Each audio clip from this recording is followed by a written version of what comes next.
I say nothing, but don't think that means I'm arrogant or stubborn. I see myself abused, bullied, and brooding. Eats my heart away. After all, who apportioned the privileges among these latter-day gods? Who but I? But I won't get into that. You've heard it all before. Instead, hear what wretched lives people used to lead, how babyish they were, until I gave them intelligence. I made them masters of their own thought. I tell this not against humankind, but only to show how loving my gifts were. Men and women saw nothing.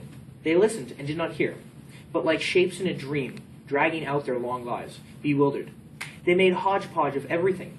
They knew nothing of making brick-knitted houses warmed by the sun, nor how to work in the wood. They swarmed like bitty ants in dugouts, in sunless caves. They hadn't any sure signs of winter, nor spring flowering, nor late summer when the crops came in. All their work was without thought, until I taught them to see what had been hard to see, where and when the stars rised and set.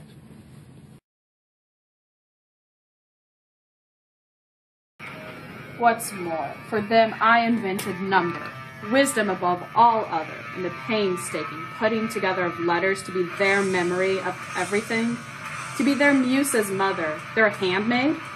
And I was the first to put brute beasts under the yoke, fit them out with pack saddles so they could take the heaviest burdens off the backs of human beings. Horses I broke and harnessed to the chariot shaft, so that they loved their reins, they showed off the pride and wealth of their owners. I alone invented the sea-wandering linen-winged chariots for sailors. All these devices I invented for human beings, yet now in my own misery I can't devise one single trick to free myself from this agony.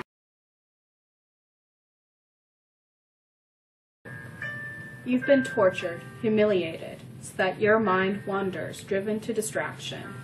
Like a bad doctor fallen sick, you grope, desperate for what you can't find, the drugs that will make you well. To hear the rest, you'll be more amazed. What art, what resources I worked out. If someone fell sick, there was nothing for it. Nothing to eat, drink, nor rub into the skin. Without drugs, people wasted away, until I showed them how to mix soothing herbs to ward off every sort of disease. I marked out the many ways men might see into the future. I was the first to realize that dreams are bound to wake up. In snatches of speech caught in passing, chance meetings along the road, these too have secret meanings. I showed them this, and clearly analyzed the flight of birds with crooked claws, what ones bring luck, which are sinister, and the way each species lives, what hates it has, what gloves, what others it settles with. I looked into the silky entrails. I showed them what color gallbladder meant the gods were pleased, and the liver's lovely marbled lobe, and thigh bones wrapped in fat, and long backbones I burned. I showed humans the pathway into an art hard to figure. I gave the fire eyes, so that its signs shone through, where before they were filmed over.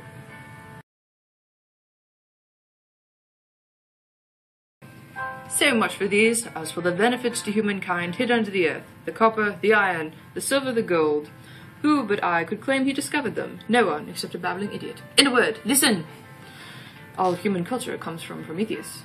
Don't go out of your way to help humankind, yet neglect your own misery. I'm hopeful now that once you're freed from these chains, you'll be powerful as Zeus. Fate, that concludes everything, is not fated to make that happen. Not yet, not this way.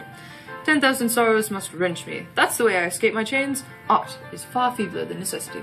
But who swings the helm? Who brings necessity about? The three bodies of fate and the unforgetting Furies. Is Zeus really less powerful than these? Well, he can't escape his fate.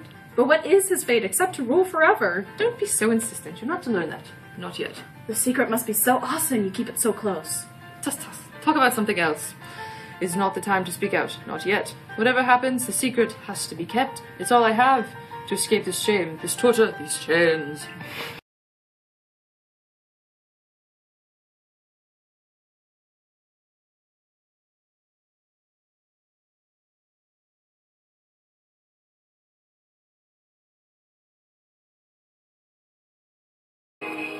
But who swings the helm? Who brings necessity about?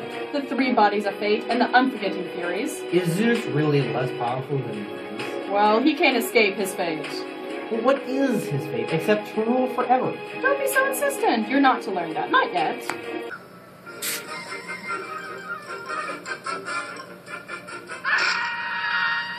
And that's all, folks.